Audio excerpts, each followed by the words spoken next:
Dear student, welcome to the maths academy. तो आज के लेक्चर में हम देखने वाले हैं के मिडवाइड एल्गोरिदम। ठीक है, तो इससे पहले हमने और भी डिफरेंट टॉपिक्स मशीन लर्निंग की पढ़ी थी। आप उसको ज़रूर एक बार देखें so that you can understand the concept in a better way. तो के मिडवाइड, सबसे पहले एक वर्ड हमें यहाँ पे दिख रहा है, मिडवाइड। थोड़ा सा डिफरेंट वर्ड है। उसको समझने की कोशिश करते हैं कि एक मिडवाइड क्या है।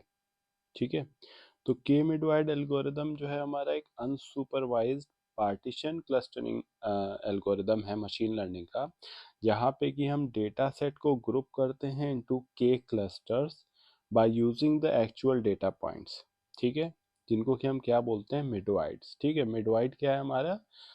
मिडवाइड is mostly a centrally located point in a cluster. ठीक है, जिसको कि डिफाइन किया जाता है as a object with minimum sum of distances, या उसको हम डिसिमिलैरिटी भी बोल सकते हैं to all other point within that cluster. ठीक, तो सपोज करो यहाँ पे हमें एक डेटा सेट दिया हुआ है। ठीक है, एक डेटा सेट हमें यहाँ पे दिया हुआ है और ये हमारे कुछ इंस्टेंसेस हैं, डेटा पॉइंट्स कह लें या instances, D1 D2 D3 D4 D5 D6। तो ये हमें यहाँ पे गिवन है। ठीक है, उसके बाद हमने M1 और M2 लिया हुआ है। ठीक है, तो M1 हमने मान लो शुरू में माना 2 3 को, और M2 हमने माना 3 5 को, और हम इससे डिस्टेंस जो है वो कैलकुलेट करके यहाँ पे निकाल रहे हैं। ठीक है, और डिस्टेंस जो हम यूज़ कर रहे हैं यहाँ पे वो मैनहट्टन डिस्टेंस यूज़ कर रहे हैं। जैसे मान लो 2 3 का 2 3 से डिस्टेंस निकालोगे तो खुद से खुद की दूरी तो ज़ीरो होती है। ठीक है, और 3 5, अगर 3 5 का आप निकालोगे तो 3 से 2 1, और 5 से 3 2, तो 1 + 2 क्या हो जाएगा, 3। अब इसके बाद हम क्या कर रहे हैं, इसमें चेक कर रहे हैं कि मिनिमम कौन है। तो मिनिमम आप देखोगे तो ज़ीरो है, तो मिनिमम ज़ीरो है, तो ये हमारा जो डेटा पॉइंट है ये बिलोंग्स टू क्लस्टर क्या हो जाएगा, M1। समझ में आ रही बात? अब यहाँ पे देखो सबसे मिनिमम क्या है, मिनिमम ज़ीरो है, तो कॉस्ट इसकी क्या हो गई, ज़ीरो हो गई। इन द सेम वे हम क्या कर रहे हैं, हम इसको पूरे को कंप्यूट कर रहे हैं, सबके करस्पॉन्डिंग कॉस्ट जो आ रही हैं उनको हम लिस्ट डाउन कर रहे हैं। जब एक बार ये पूरा प्रोसेस हम कर लेते हैं तो ये हो जाती है हमारी फर्स्ट इटरेशन। ठीक है, द सेम यहाँ पे जो है के मिडवाइड एल्गोरिदम लिखा हुआ है कि सबसे पहले हमें चूज करना है के point from data set at random initial methods, and then we have to assign every other point to the nearest midwide. We have to compute the total cost for each midwide, try swapping it with each non-midwide point.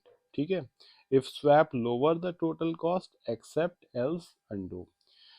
तो ये मान लो ये हमने यहाँ पे किया, तो first iteration में हमारी जो कॉस्ट आई वो 22 आई। ये सेम वही है जो हमने आपको भी पहले वाले स्लाइड पे दिखाया था। ठीक है, और जो डिस्टेंस हमने यहाँ यूज़ किया वो मैनहट्टन किया है। आपको क्वेश्चन को थोड़ा टिपिकल बनाने के लिए डिफरेंट डिस्टेंस मेट्रिक भी दिए जा सकते हैं। मैंने जो यहाँ पे कंसिडर किया है वो मैनहट्टन डिस्टेंस कंसिडर किया है। ठीक, तो ये तो हमारी इटरेशन 1 थी। अब आगे इटरेशन में हम जाएंगे, M1 M2 को चेंज करते जाएंगे। तो सपोज करो हमने M1 लिया 5 7 और M2 लिया 7 2, तो कॉस्ट आई 14, तो ये इटरेशन 2 हो गई। इटरेशन 3 में क्या हुआ, ऐसे ही हमने M1 M2 चेंज किए, कुछ और लिए, और कॉस्ट आ गई 11। तो अब देखो आप, तीन कॉस्ट हमारे पास थी। एक कॉस्ट हमारे पास थी 22, एक कॉस्ट थी हमारे पास 14, एक कॉस्ट थी हमारे पास 11। तो तीनों में जो सबसे मिनिमम कॉस्ट होगी हम उसको कंसिडर कर लेंगे। So we will consider this as it has less cost. तो आपको ये बताया जाएगा कि आपको कितने इटरेशन तक जाना है। ठीक है, so what we have to do, we have to pick any other M1 and M2 and see if the cost decrease। तो कॉस्ट अगर कम हो रही है तो आप एक्सेप्ट कर लीजिए उसको। अगर कॉस्ट जो है वो बढ़ रही है तो what we will do, we will reject it. ठीक है, तो नंबर ऑफ इटरेशंस हमें बताए जाएंगे कि हमें कितने इटरेशन से तक जाना है इसमें। ठीक है, so stay tune to the maths academy and we will be back with the next lecture very soon. Do subscribe the channel. Thank you.